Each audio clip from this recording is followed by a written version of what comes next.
It is a Tuesday. The newsroom is all blue light and panic. Breaking news. Then the banner changes. Hansung heir's fiancée pregnant. Wedding moved forward. We are receiving confirmation that Yoon Seo-kyung, fiancé of Hansung Group heir Min Joon-ho, is expecting a child. Sources say the wedding will be moved forward within weeks. What then happens to Zola Kosi, the secret girlfriend of Min Joon-ho? The chairman's health is reportedly failing, and the family is said to be overjoyed. Joon-ho is standing in his living room thinking about Zola, the love of his life, and this unfortunate news he knows nothing about. Zola is the one who came into his life when he was already drowning, already trapped, already half dead from the weight of his father's expectations. Seo-kyung didn't tell him about any pregnancy. Yoon Seo-kyung, the daughter of one of the richest and most well-respected families in South Korea, is the woman his father chose for him, the woman his family approved of, the woman who fits into his world like a key into a lock. She is the future his father imagined for him. He is so shocked that he does not remember standing. His hand holds a whiskey glass. He does not remember pouring it. The ice has melted. The liquid is warm. He has been standing here for 3 minutes, maybe longer. Time has stopped working the way it used to. Behind him, the guest house door opens. He hears the soft click of the latch. Seo-kyung has been waiting for this moment too. She has been standing behind that door for 10 minutes, her hand on the handle, her ear pressed to the wood, listening for the sound of his world ending. She walks in wearing a white silk robe. Her hair is down. Her face is bare. She looks almost innocent. Almost. Her hand rests on her stomach. Her stomach is flat. That does not matter. The whole country already believes. Surprise, she says. Joon-ho does not turn around. His reflection stares back from the dark glass of the television. 2 of him, both trapped, both drowning. Is it mine? Of course. She moves closer. Her reflection joins his. She is wearing white. He is wearing black. They look like a photograph from a magazine. A happy couple. A beautiful lie. Remember the hotel? The Shilla. The night of the gala. You were so passionate. He remembers the gala. Chandeliers. Champagne flutes. His brother's hand on his shoulder. A drink that tasted wrong. Bitter. Chemical. Then a wall of black. Then nothing. Then morning. Sunlight cutting through curtains. Her body next to his. The ceiling. 12 cracks. He counted them. He has counted them 1,000 times since. I remember nothing, he says. That's what alcohol does. Her fingers touch his shoulder. Her nails are painted pale pink. They look like candy. They look like poison. His whole body goes rigid. Every muscle locks. She does not pull back. Don't worry. The test will prove everything. We'll go to a clinic. My mother knows a doctor. Very discreet. Very reliable. He says nothing. He is thinking about Zola. About the yellow door in Itaewon. About the way she laughs when she thinks he is not watching. About the last text she sent him 3 hours ago. Before the news broke. Before the banner changed. Before his life became a headline. I need to see you. It's important. He did not respond. He was in a board meeting. He was signing papers. He was pretending to be a man who had not just destroyed the only good thing in his life. Zola. He called out her name. Tastes like ash. Like smoke. Like something that has already burned. Seo-kyung laughs.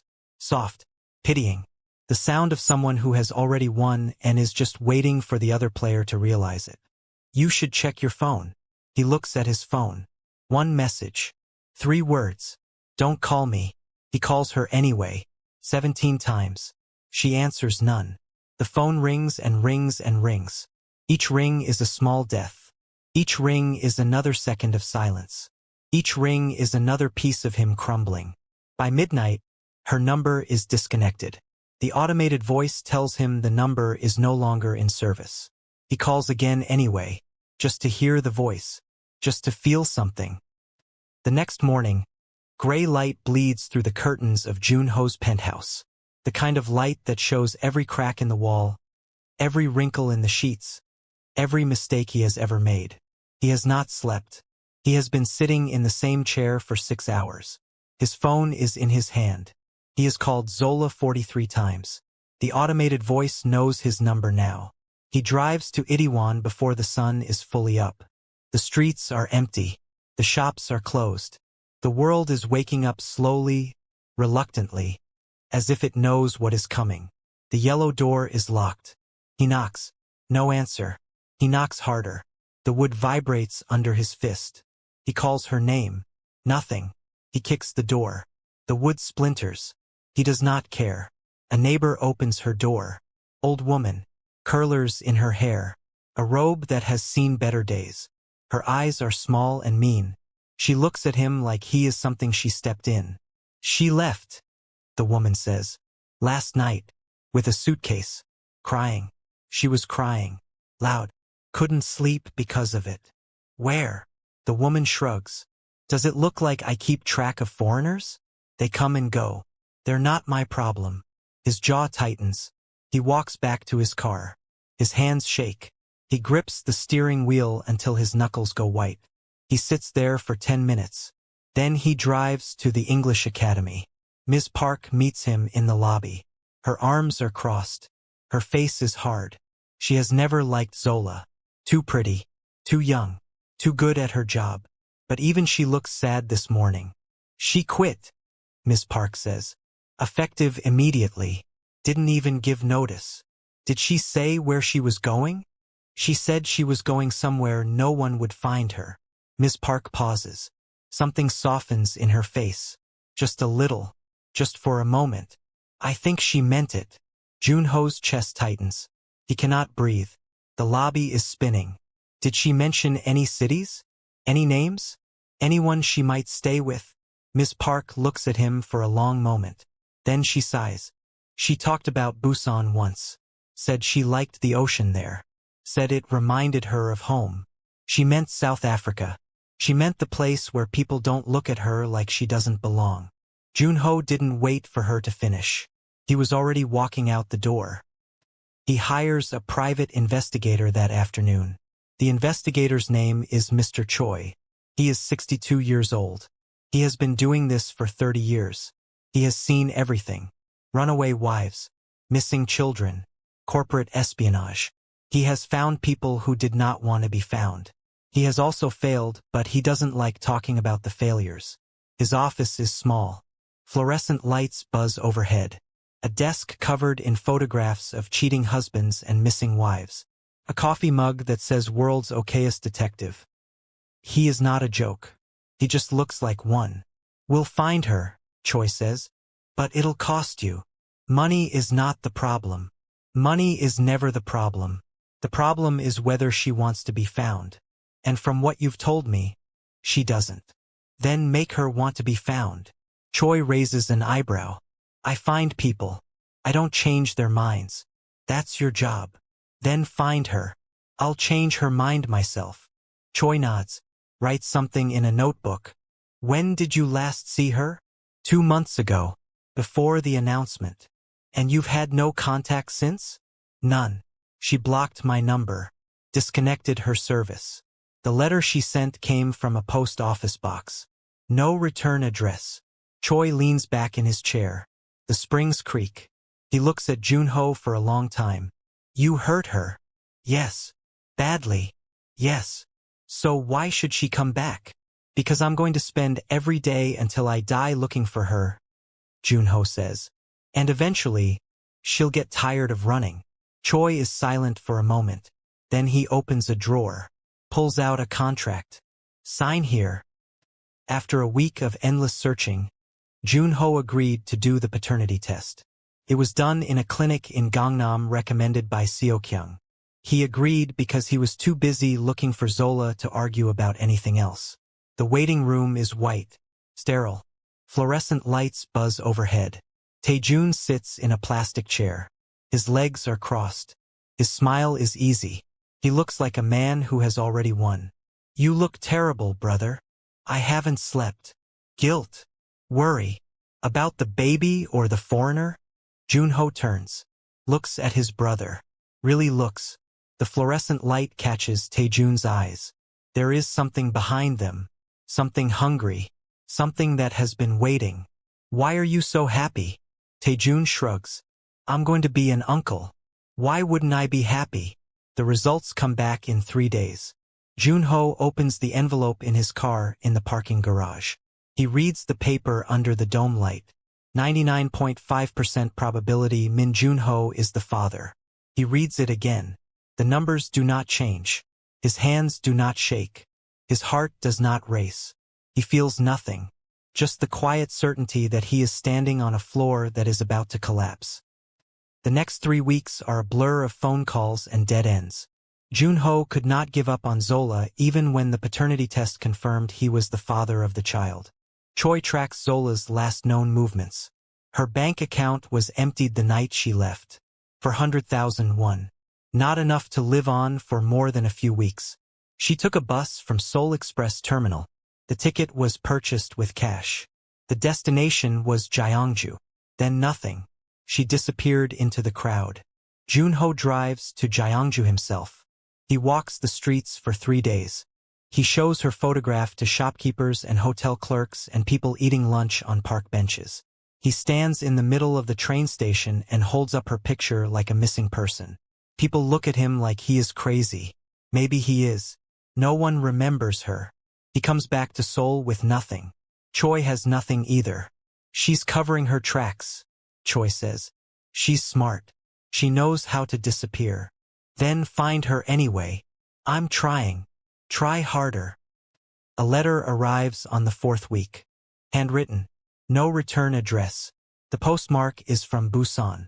Joon-ho opens it in his study. The only light comes from his desk lamp. Her handwriting is shaky. She was crying when she wrote this. He can tell. The letters are uneven. The lines are crooked.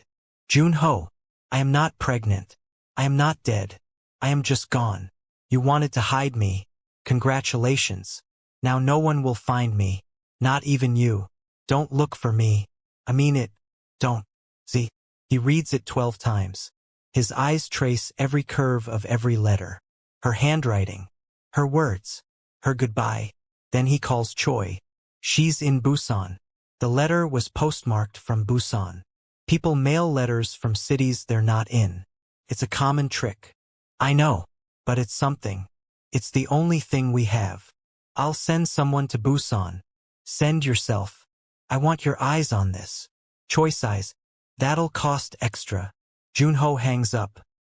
Choi goes to Busan. He stays for a week. He shows Zola's photograph to convenience store workers and restaurant owners and taxi drivers and people waiting for the bus. He puts up flyers. He offers a reward. Nothing. He comes back. Maybe she doesn't want to be found, Choi says again. Maybe I don't care what she wants. Choi looks at him. Really looks. You're in love with her. Yes. That's why you're doing this. That's why I'm doing this. Choi nods. Pulls out his notebook. Then let's keep looking. The search continues for 2 months. Joon-ho works 18 hours a day. He runs the company. He signs documents. He approves budgets. And every night he calls Choi. Anything? Nothing. Keep looking. He visits Busan himself. Twice. He walks the same streets Choi walked. He shows the same photograph. He asks the same questions. No one remembers her. She has become a ghost. The kind of ghost that haunts you because she is not there. He does not stop looking. He cannot stop looking. Stopping would mean admitting she is gone. Stopping would mean going back to his life. His life without her. His life with Seo-kyung. His life as a man who gave up. He refuses. A few weeks later, Joon-ho finds out about his brother's embezzlement scheme from the forensic accountants. He meets with them in the conference room adjacent to his office. Windowless. Fluorescent lights. Papers spread across a long table. Coffee stains on some of them. The smell of desperation. 12 billion won. The lead accountant says. Her name is Ms. Kong. She is 50 years old. She has been doing this for 25 years. She has put 3 CEOs in prison. For years. Shell companies. Fake invoices. Money laundered through a subsidiary in Singapore. Your brother's signature is on every page. Joon-ho stares at the numbers. His brother's handwriting. Taejun's greed. Taejun's betrayal. Print everything. 3 copies. 1 for me. 1 for the prosecutor. 1 for the police. You're going to arrest your own brother? I'm going to arrest a criminal. The fact that he shares my blood is his problem, not mine. But the embezzlement is not the worst thing. The worst thing is still hidden. The worst thing is waiting. Joon-ho starts watching Taejun more closely. He notices things he never noticed before. The way Taejun looks at Seo-kyung. The way his hand lingers on her back. The way she smiles at him when she thinks no one is watching. The way they disappear together at family dinners. He hires a second investigator. Not Choi. Someone else. Someone who specializes in surveillance. Someone who can follow Taejun without being seen. The investigator's name is Mr. Beck. He is 45. He used to work for the National Intelligence Service. He is very good at his job. 3 days. That is all it takes. Beck brings Joon-ho a folder. Thick, heavy, full of photographs. Joon-ho opens it in his study. The only light comes from his desk lamp. The photographs are grainy, shot from a distance, but the faces are clear. Taejun and Seo-kyung, together, in a hotel, in a car, in her apartment, her real apartment, the one she keeps in Gangnam, the one she told Joon-ho she sold. The photographs are dated. They go back 2 years. Before the engagement, Joon-ho feels sick. His hands shake. He looks at the dates. The first photograph is from 3 years ago. Taejun and Seo-kyung at a restaurant, holding hands, laughing. They have been together this whole time. She was never your fiancée, Beck says. She was always his. He set you up from the beginning. The night at the hotel. The drink. The CCTV footage. All of it was planned. Joon-ho cannot speak. His throat is closed. His chest is on fire. There's more, Beck says. The paternity test. The one that said you were the father. It was fake. Taejun paid the clinic. Where? The clinic in Gangnam. The one Seo-kyung's mother recommended. Joon-ho stands up. We're going there. Tonight. The clinic is closed at 11 p.m. Beck has a key. He knows people. He used to work for the government. People owe him favors. The storage room is in the basement. Fluorescent lights flicker. Shelves of old files. Dust on every surface. The smell of paper and mold and secrets. Beck finds the file. He pulls it from the shelf. Opens it. The results are inside. 0% match to Min Joon-ho.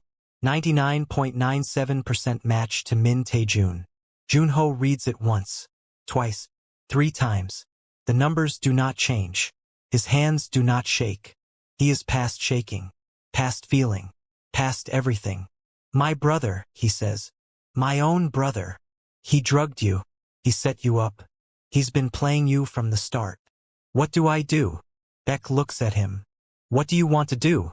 Joon-ho looks at the paper, at the numbers, at the proof of his brother's betrayal. I want to destroy him. Then let me help you. He does not confront Taejun. He does not let on that he knows. He goes to family dinners. He smiles at Seo-kyung. He pats Taejun on the back.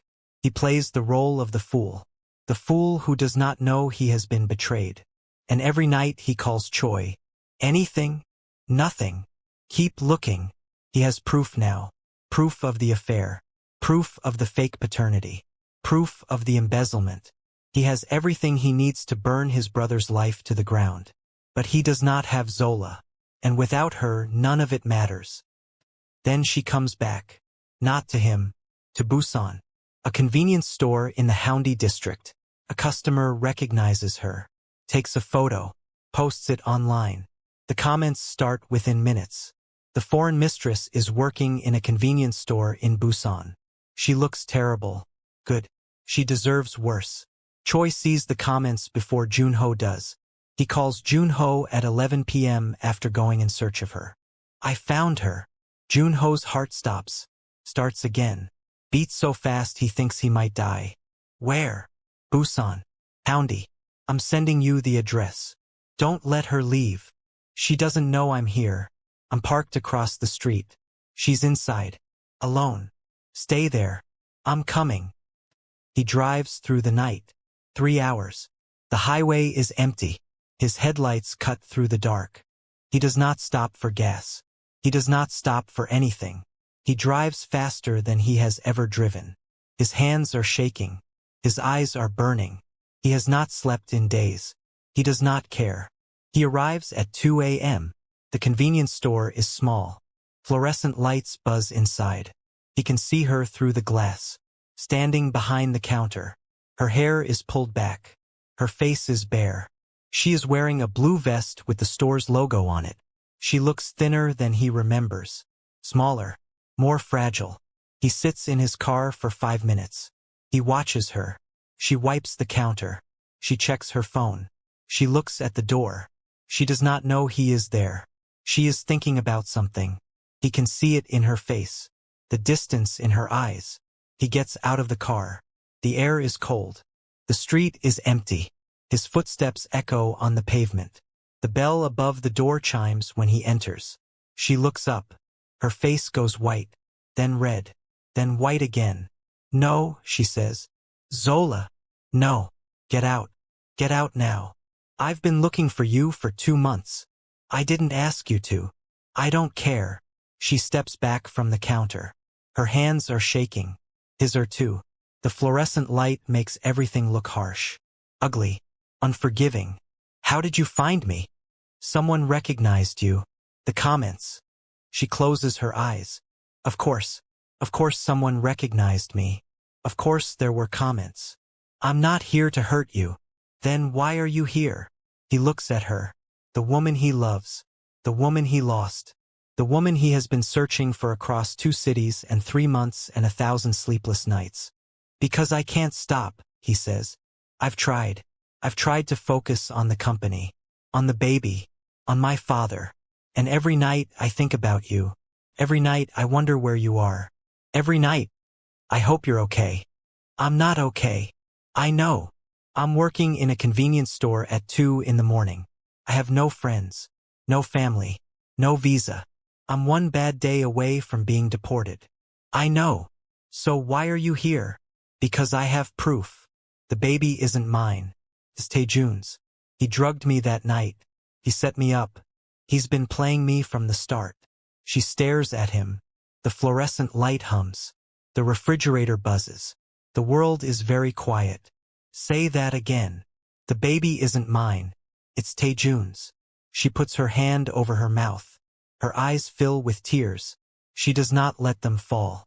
You're not lying. I'm not lying. How do I know? He pulls out his phone. Opens the photographs from the clinic. Slides the phone across the counter. She reads the results. Her hands shake. 0% match to Min Joon-ho. 99.97% match to Min Taejun. She reads it again. Then again. I'm going to destroy him, Joon-ho says. And then I'm going to destroy her. And then I'm going to take back everything they stole from us. She looks up. Her eyes are red. Her face is wet. Us. You and me. There is no us. There could be. She shakes her head. Wipes her eyes with the back of her hand. You don't get to come here after 2 months and say, there could be. You don't get to show up at my job and talk about us like we're a possibility and not a disaster. I know. Then what are you doing? He steps closer to the counter. His hands are flat on the glass. I'm asking you to come back. Not for me. For you. Because you deserve to see what happens next. You deserve to watch him fall. You deserve to watch her beg. And then, after all of it, you deserve to decide what you want. She is silent for a long time. The fluorescent light buzzes. The refrigerator hums. When? She asks. Tomorrow. 10 a.m. The press conference. I'll be watching. No. He shakes his head. I want you there. In the room. Watching them fall in person. I can't. Immigration. I'll take care of immigration. I'll take care of everything. Just say yes. She looks at his face. At his eyes. At the man who hid her. Who lost her? Who drove 3 hours in the middle of the night to find her? Yes, she says. Zola did not go back to Seoul with him that night. She finishes her shift. She closes the convenience store. She walks to the back room where she has been sleeping for 2 weeks and packs her bag. The same bag she packed 2 months ago. The same bag she thought would carry her away forever. She calls Hannah, her best friend and the only real friend she has had since she moved to Korea. She calls her at 6 a.m. I need you to pick me up at the bus station in Seoul. You're coming back? Yes. Does he know? He's the one who asked.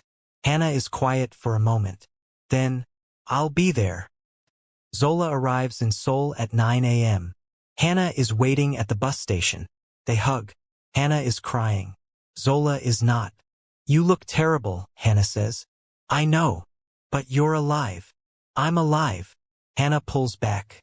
Looks at her face. Are you sure about this? No. But I'm doing it anyway. Joon-ho meets her at the yellow door. The door is still yellow. The lock is still the same. She still has her key, but she is too exhausted to find it in her bag. Joon-ho opens the door with the spare key she gave him a long time ago. The apartment is exactly as she left it. Her books, her clothes, her pot on the stove. There are fresh flowers on the table. Yellow flowers, the same yellow as the door. And candles, 3 of them, unscented. Joon-ho did not know what scent she liked. He did not want to guess wrong. You cleaned, she says. I tried. He pauses. I came here almost every night when I didn't hear anything about your whereabouts. She walks inside, runs her finger over the table. No dust. You did okay. She turns to face him. The morning light comes through the window. Golden light. Warm light. The kind of light that makes everything look softer. Kinder. The press conference is at 10, she says. Yes. I want to be there. You will be. She nods. Then she does something he does not expect. She reaches out, touches his hand. Just for a second. Her fingers are cold. His are cold too.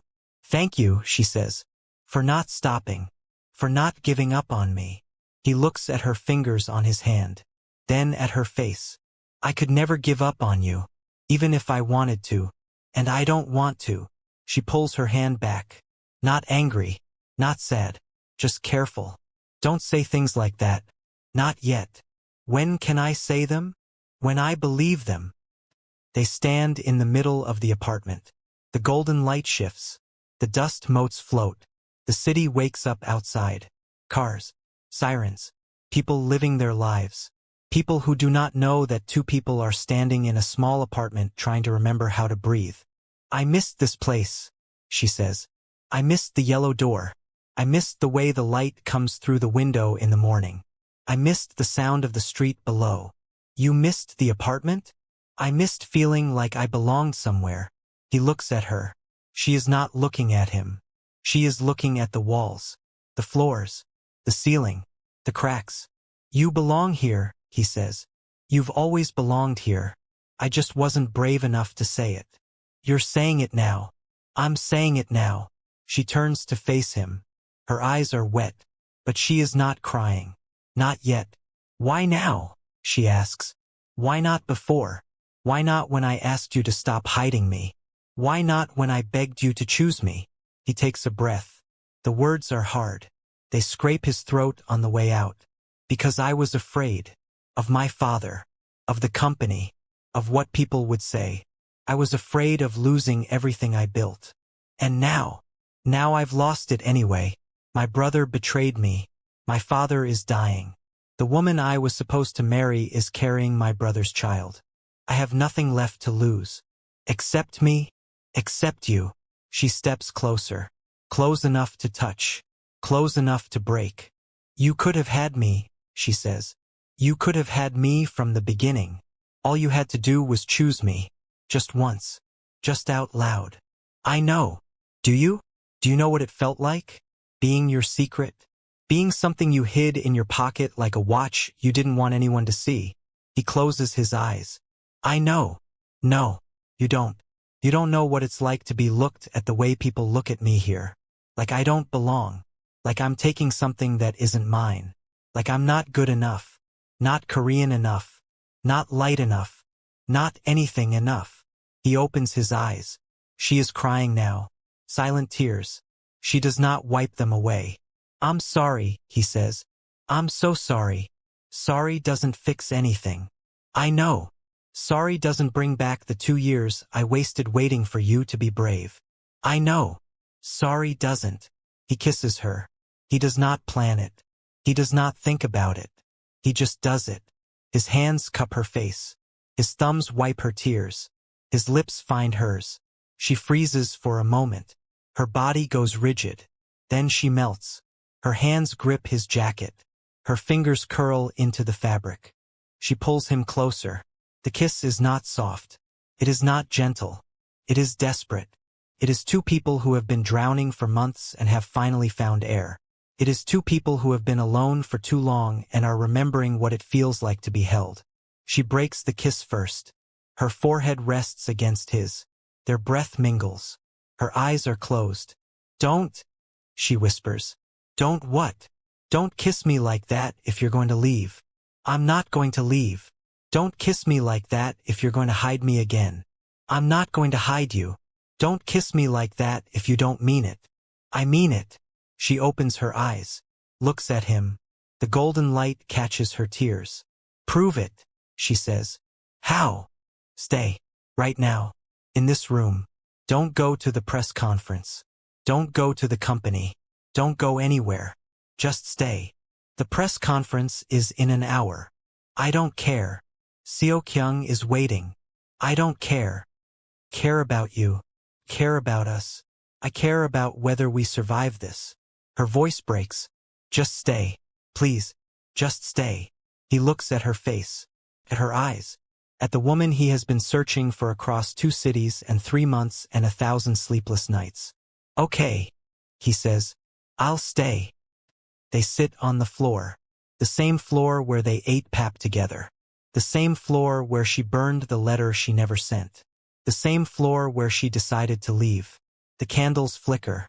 The golden light fades. The morning turns to late morning. The city gets louder outside. I should call Choi, he says. Tell him to cancel the press conference. No. No.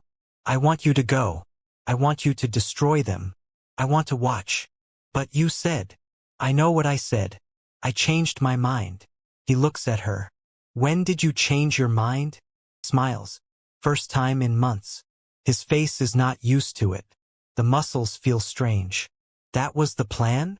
The plan was to see if you would stay when I asked. You did. Now I know I can trust you. So you tested me. I tested you. And I passed. She leans over. Kisses him again. Soft this time. Slow. Her hand rests on his chest. His heart is beating fast. You passed, she says. The press conference happens. He goes. She watches from the back of the room. A seat in the last row. A security guard beside her. No one recognizes her. No one looks at her. She is invisible. She is used to it. Backstage, Seo-kyung is in front of a mirror. White dress. White heels. White pearls. The lights around the mirror are bright. They erase her shadows. Nervous? She asks. Joon-ho stands behind her. His reflection appears in the mirror. Black suit. Dark red tie. His face is stone. No. Good. Today is the most important day of our lives. He looks at her reflection. At her belly. At her smile. Today is the most important day of your life. Mine is tomorrow. She frowns. She does not understand. Taejun enters. Gray suit. Perfect hair. You ready, big brother? I've never been more ready. Don't mess it up. Joon-ho does not respond. He is thinking about Zola. She is in the audience. He made sure of it. A seat in the back. A security guard beside her. No one will bother her. No one will recognize her. Not until he wants them to. At 10 a.m., the lights come up. The stage is bright. Almost blinding. Seo-kyung walks first. Her white dress catches the light. She waves. She smiles. Joon-ho follows. His black suit absorbs the light. He walks to the podium. Thank you for coming. I have several announcements. Seo-kyung moves to stand beside him. He raises his hand. Stops her. First, I will not be marrying Yoon Seo-kyung. The room explodes. Questions shouted. Cameras flashing. Seo-kyung's smile freezes. Second, the child she is carrying is not mine. He turns to the screen behind him. The real DNA test appears. Min Joon-ho 0%. Min Tae-joon 99.97%. Seo-kyung screams. The sound is raw. Animal. She grabs his arm. Her nails dig into his sleeve. That's a lie. Tae-joon rushes the stage. His face is white. His perfect hair is falling. Lies. Security grabs him. 6 men.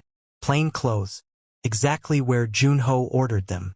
Third, my brother has been embezzling from Hansung Group for 4 years. He is under arrest. The police enter. 4 of them. Handcuffs ready. They move through the crowd. They walk toward Tae-joon. Tae-joon tries to run. The security guards hold him. The police handcuff him. The metal clicks. You'll regret this. Father will never forgive you. Joon-ho looks at the camera. Father already knows. In the hospital, Chairman Min watches on a tablet. The old man's face is gray. His eyes are wet. I made him. I made both of them. His nurse takes his hand. Chairman, your blood pressure. Let it rise. Zola watches from the back of the room. She watches Tae-joon get handcuffed. Watches Seo-kyung scream. Watches Joon-ho stand at the podium like a man who has already won. Her hands shake. Her eyes burn. She does not smile. Not yet. But something inside her shifts. Something that has been frozen for 2 months. Something that is starting to thaw. Seo-kyung tries to run. Her heel catches on a cable. She falls. Her belly hits the floor first. A medic rushes to her. She is fine.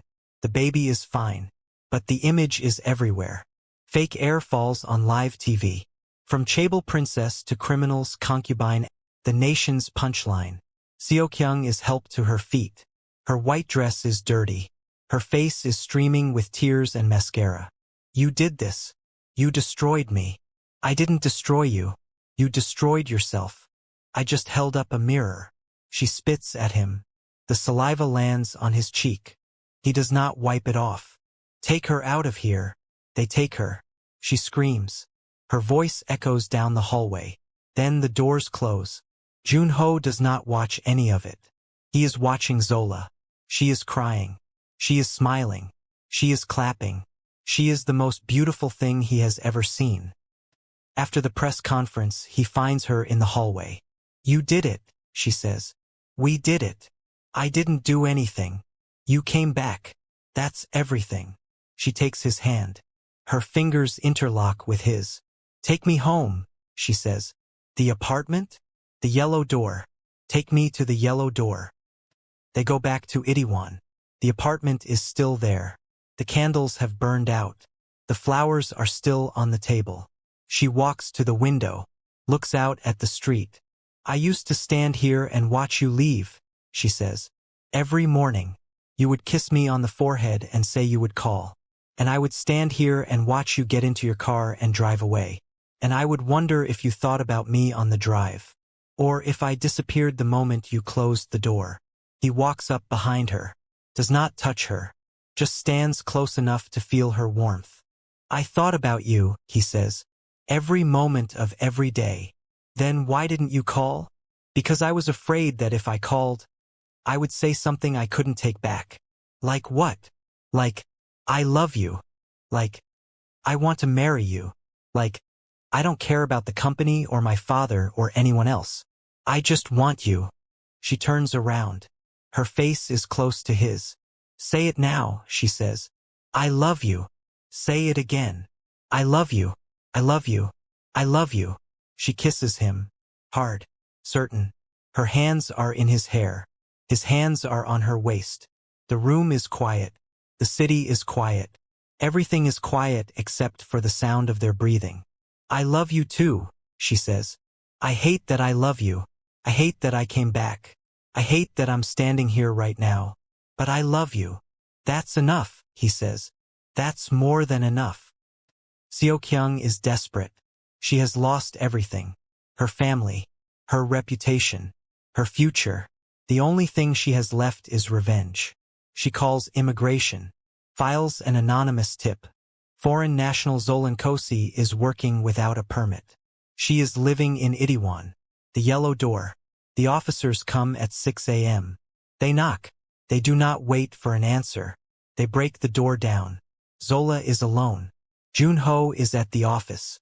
He has been working late every night, preparing for the board vote, making sure his brother stays in prison. She does not fight. She does not scream. She puts her hands behind her back and lets them put the handcuffs on. She has been expecting this. She knew Seo-kyung would not go quietly. You have the right to remain silent, the officer says. I know. You have the right to an attorney. I know. Do you understand your rights? Yes. They take her. The yellow door closes. The light is still on inside. Joon-ho finds out at 7 a.m. Hannah calls him. She is crying. They took her. Immigration. They broke down the door. When? An hour ago. Where?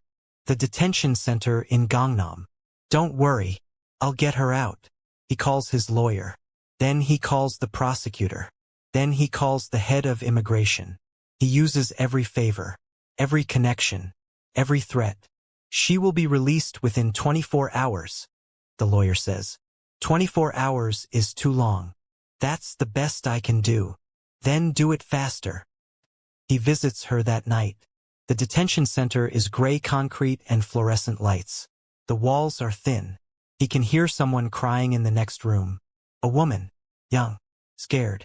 Zola is sitting on a metal bench. She is wearing an orange jumpsuit. Her hair is pulled back. Her face is bare. She looks exhausted. She looks beautiful. They sit on opposite sides of a table. A guard watches from the corner. The room is cold. Are you okay? He asks. I'm in jail. How okay can I be? I'm sorry. I should have filed the sponsorship papers sooner. You had other things to worry about. I should have made you a priority. She reaches across the table. Her fingers touch his. You're here now, she says. That's what matters. I'm going to get you out. Tomorrow. I promise. I know. Seo-kyung did this. She filed the tip. I know. She's going to pay for it. I don't care about her. Care about you. I care about us. He looks at their hands. Her fingers cold against his. I love you, he says. I know. I'm going to spend the rest of my life making this up to you. You don't have to. I want to. She smiles. First time since the detention. Her face softens. Then start by getting me out of here. Tomorrow. Tomorrow. She is released at 10 a.m. Hannah picks her up. Joon-ho is waiting at the yellow door. The door has been repaired. New lock. New paint. The same yellow. She gets out of the car. Walks toward him. She is wearing her own clothes. Jeans. A sweater. The orange jumpsuit is gone. She looks like herself again. He meets her halfway. Their arms wrap around each other. He holds her so tight she cannot breathe. She does not care. I thought I lost you, he says. You didn't. When they told me you were arrested, I thought. I know. I can't lose you again. I can't. You won't. He pulls back. Looks at her face. His hands cup her cheeks. I filed the sponsorship papers this morning. You have permanent residency. No one can deport you. No one can touch you. She stares at him. You did that. I did that. This morning? While I was in detention.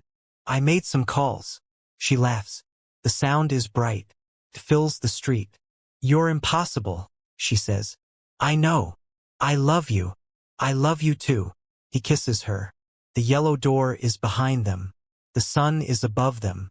The world is watching. He does not care. They go inside. The apartment is clean. He hired someone to clean it while she was in detention. New flowers. New candles. Her favorite tea on the counter. You didn't have to do all this, she says. I wanted to. You're trying to make me cry. Is it working? She punches his arm. Soft. Playful. Maybe, she says. He takes her hand. Leads her to the floor. They sit. The same spot. The same floor. The same two people. But different now. Harder. Stronger. More certain. I used to dream about this, she says. In Busan. In the back room of the convenience store. I used to dream about coming back here. Sitting on this floor. With you. What did you dream about? About this. About us.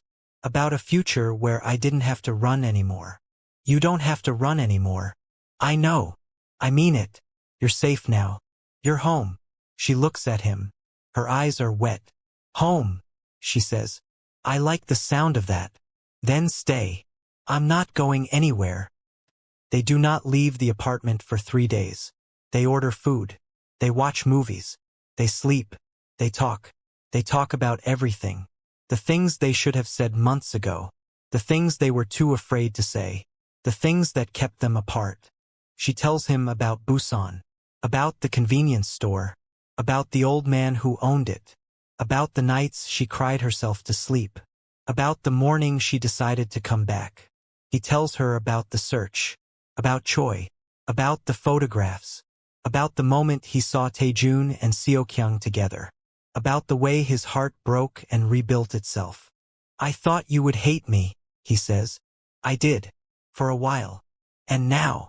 I don't hate you. I don't know if I can hate you. I've tried. It doesn't work. That's not a bad thing. It's not a good thing either. It means I'm stuck with you. He smiles. There are worse things. Name one. He thinks about it. Being alone. She is quiet for a moment. Then she leans over. Kisses his cheek. Okay, she says. You can stay. 2 years later. Jeju Island. A half-built house. Open windows. Sunlight pours through every gap. The garden is blooming. Flowers from South Africa. Flowers from Korea. Flowers that survived the winter. Zola is in the garden. Her hands are in the dirt. The sun is warm on her back. She is wearing Joon-ho's old shirt. Her hair is in a scarf. She looks like home. Joon-ho is on the roof. He is looking at the ocean. The sun is setting. The water is gold. She comes up the stairs. Her hands are dirty. You're thinking too loud. I'm thinking about you. Then think quieter. I'm trying to garden. He smiles. He smiles more now. It is still strange.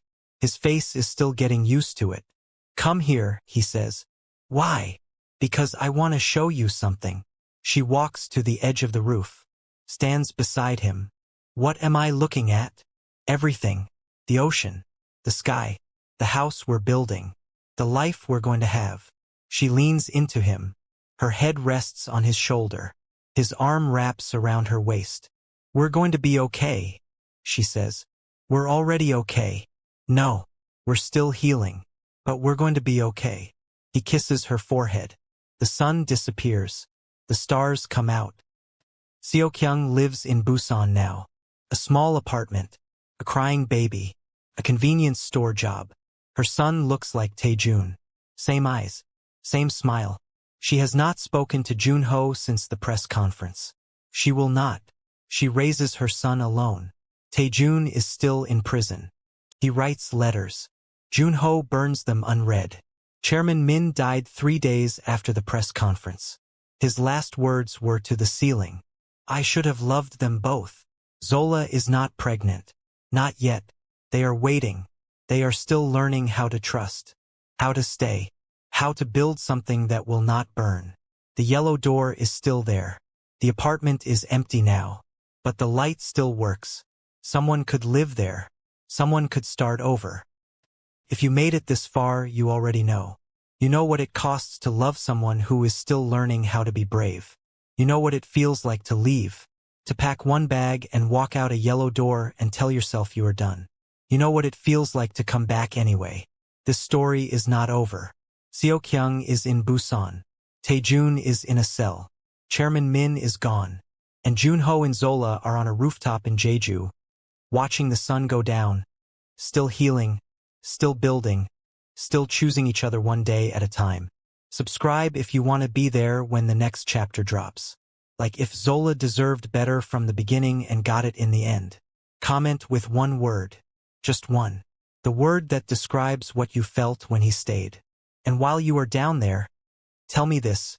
If someone spent 2 months looking for you across every city you hid in, would that be enough? Or would you need more? Drop your answer below. I read every single one. Next episode drops soon. Don't miss it.